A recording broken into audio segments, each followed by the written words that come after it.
All right, so I just want to talk about BG chemicals for a minute. There are a lot of fluids and chemicals out there for engines and cars. It can be pretty difficult to know which ones are legit, which ones are worth the money, and which ones really aren't doing anything. You can ask your friends and family, you can ask around, but it's hard to come up with true scientific data.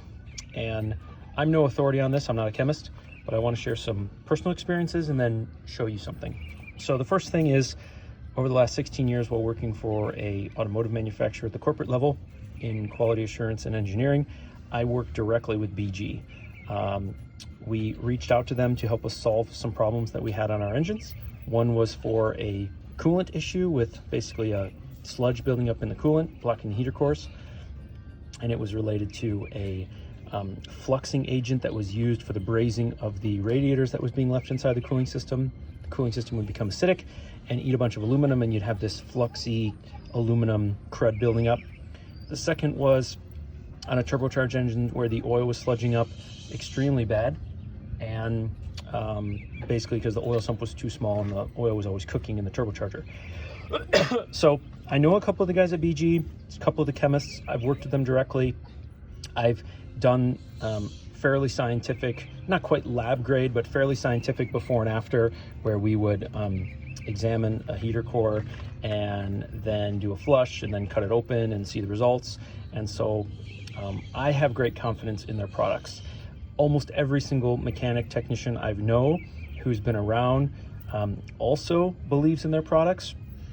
But again, it's hard to really say, how much does 44K help your fuel injectors? How much does MOA help your engine?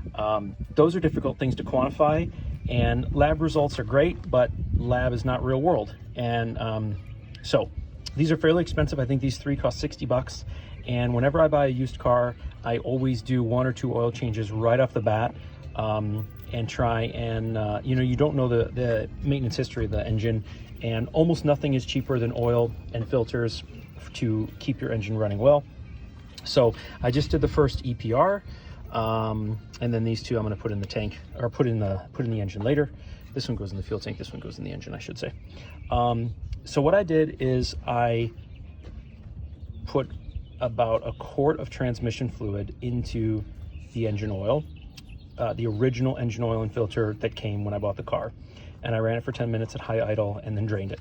And then I added new oil, brand new oil, and literally didn't even start the engine until I had added this.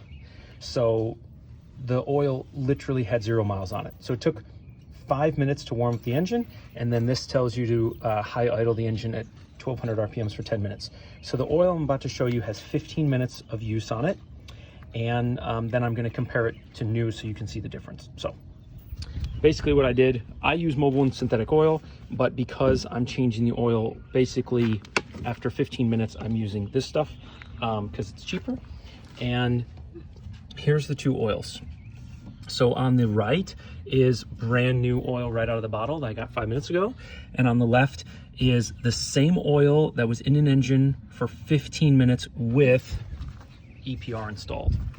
Now, what's missing here is a sample of this oil that had been in the engine for 15 minutes without the additive. That would be more scientific, and if I had more time and money on my hands, maybe I would do that. Maybe I'll do that in the future. But there is a significant difference. This isn't exactly black, but it's quite a bit different for just 15 minutes of running. So that's a somewhat objective test without the control.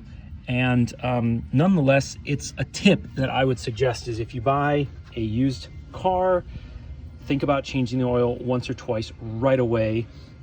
Think about running some cheap oil for 15 minutes with a flush. And then after that, use Mobil and synthetic oil with a good filter. Sorry, it's a little chaotic here. And throw this in there as well. I have no idea how to evaluate if this is really effective. I'm going based on faith because I trust the company. This also difficult because you can use it as a maintenance. You throw it in every couple fuel tanks and it should keep your injectors clean, but it's hard to say after 100,000 miles how clean your injectors would have been anyway if you just used good quality fuel. I do know a lot of people who have used this to clear up rough idle, hesitation, misfires, things like that. So it's a subjective evaluation on that one. But again, I know the company, I worked with some of their guys, I do trust them. The stuff is pretty pricey, but I would suggest it. And if you have some experience of your own, throw them in the comments below. Have a good day.